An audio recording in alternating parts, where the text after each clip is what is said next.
சற்றுமுன் கிடைக்கப்பெற்ற மிக மிக முக்கியமான செய்தி ஒன்று வெளியாகி உள்ளது. கடுமையான பயத்தில் இருக்கும் முதல்வர் ஸ்டாலின் அவர்கள் ஒரே நாளில் இரவோடு இரவாக விஜய் அவர்களது சின்னத்தை தமிழகம் முழுவதும் அறிமுகப்படுத்திவிட்டார்கள். செய்தி ஊடகங்கள் தமிழகத்தில் எங்கு திரும்பினாலும் தற்பொழுது விஜய் அவர்களது பெயரை உச்சரிக்கக்கூடிய வகையிலும் விசில் சின்னத்தை பதிவு செய்யக்கூடிய வகையிலும் பேனர்களும் கட்டவுட்டுகளும் வால் போஸ்டர்களும் சுவற்றுகளில் விசில் சின்னத்தை வரைவதும் ஸ்டாலின் அவர்களுக்கு மிக பெரிய ஒரு அச்சத்தை ஏற்படுத்தியுள்ளது.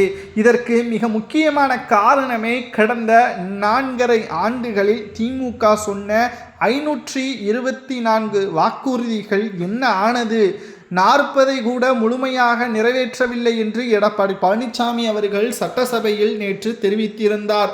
சட்டசபையில் இதற்கான பதிலை ஸ்டாலின் அவர்களால் கொடுக்க முடியவில்லை.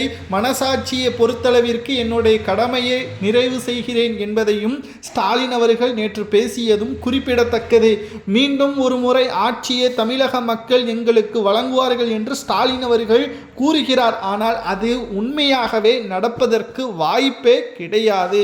அமைச்சர்கள் செய்யக்கூடிய ஒட்டுமொத்த செயல்பாடுகளும் ஓசி பஸ் என்று விமர்சனம் செய்து அமைச்சர் அவர்கள் மக்களை ஏளனமாக பார்ப்பதும், நாங்கள் கொடுக்கின்ற 3000 ரூபாயை வைத்துதான் பொங்கல் பண்டிகையை தமிழக மக்கள் சிறப்பாக கொண்டாடினார்கள் என்பதை பற்றி பெருமையாக பேசுவதும் நிச்சயம் தமிழக மக்களை கடும் கோபத்தில்தான் ஏற்படுத்தியுள்ளது. மக்களுக்கு நீங்கள் சொன்னீர்கள், கொடுத்தீர்கள், உங்களுக்கு மக்கள் வாக்குகளை செலுத்தினார்கள். ஆனால் சொன்ன வாக்குறுதிகள் இன்னும் ஏராளம் இருக்கிறதே. குறிப்பாக விவசாயிகளுக்கான வாழ்வாதாரத்தை உயர்த்துவதற்கான எந்த ஒரு திட்டங்களையும் தற்பொழுது வரை ஏற்படுத்தவில்லை.